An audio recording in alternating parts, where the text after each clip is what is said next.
Bismillah ar-Rahman ar-Rahim. MashaAllah. Distinguished elders, scholars, councillor, maybe councillors, who knows, certainly some future councillors.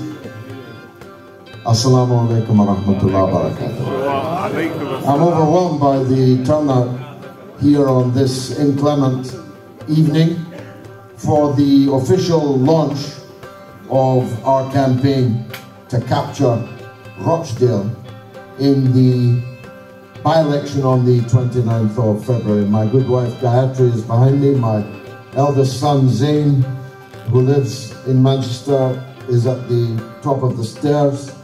I tried to persuade him to come and give a speech, but he's not quite ready to take my place.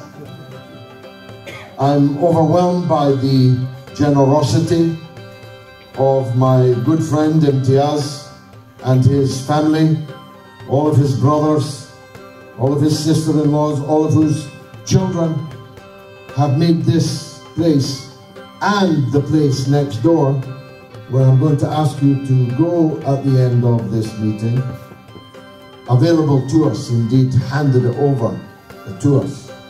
The most auspicious campaign headquarters I've ever had in more than 50 years of politics and fighting elections.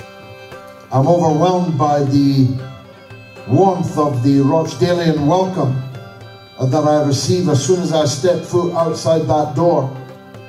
It takes me quite some time to get down even the smallest street